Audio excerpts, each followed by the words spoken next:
Përshëndetje miq, uroj të jeni mirë dhe mirë se erdhët në kanalin tim. Për ju që më dëgjoni për herë të parë, unë jam Mandalina nga sofra ime. Sot do ndaj me ju një nga mënyrat më të thjeshta për të përgatitur një kek pambut të butë dhe me plot shije. Fillojmë pa humbur kohë nga përgatitja.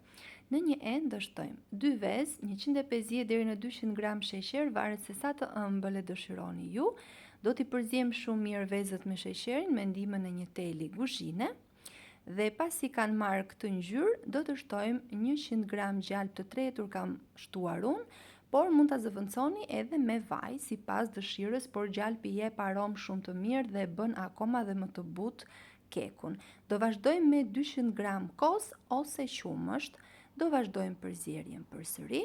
Dua t'ju kujtoj se nëse jeni ri në kanalin tim, ju ftoj të hidhni një sy recetave të mia dhe nëse ato ju pëlqejnë, mos harroni të bëni subscribe.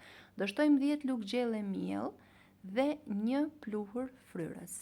Do t'i sitim në këtë mënyrë për të shmangur çfarëdo lloj kokrize që mund të ketë mielli ose pluhuri fryrës. Do vazhdojmë përsëri përzierjen. Këtu duhet një përzierje e mirë derisa të formohet një masë kremoze pa asnjë kokrizë.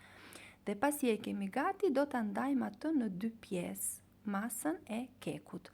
Tek pjesa e parë do shtojmë 2 lugë kakao dhe 1 lugë çaji me kanellë. Do ta përziem shumë mirë, kjo si ta ndihmon shumë në mënyrë që të shmangen të gjitha kokrizat që ka. Siç e shihni kanë kokriza, edhe pse në kuti duken sikur nuk kanë, janë pluhur, por në fakt formojnë dhe nuk mund të përzihen mirë nëse nuk i kaloni në sit. Unë ju a sugjeroj që ta bëni, gjithsesi si ta keni ju më të lehtë. Dhe do ta shtrojmë në tavën e pjekjes duke shtuar pjesën e bardhë dhe pjesën që shtuam kakaon. Kështu keku do të dalë me 2 ngjyra dhe do të ketë edhe jo vetëm aromë dhe shije më të mirë, por edhe pamje shumë herë më të mirë. Do ta përziejmë në këtë mënyrë, në mënyrë që të dyja ngjyrat të ndërthuren me njëra tjetrën. Nuk dua të harroj pa thënë se është kënaqësi për mua të mësoj se nga cili vend i Shqipërisë apo i botës më ndiqni. Nëse keni dëshirë, mund ta shkruani në koment.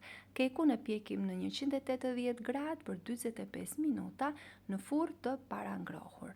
Shikoni pak sa i butë që është bërë, është vërtet shumë i mirë dhe mbi të gjitha është shumë i thjeshtë.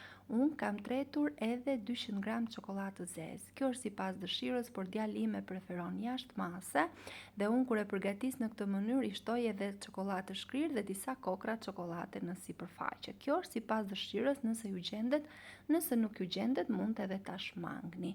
Dhe keku është gati për t'u shijuar. Si ju duket si recetë? Nëse ju pëlqeu kjo video, për të më mbështetur, mos harroni të bëni like dhe të lini përshtypjen tuaj në koment. Faleminderit që më ndiqni.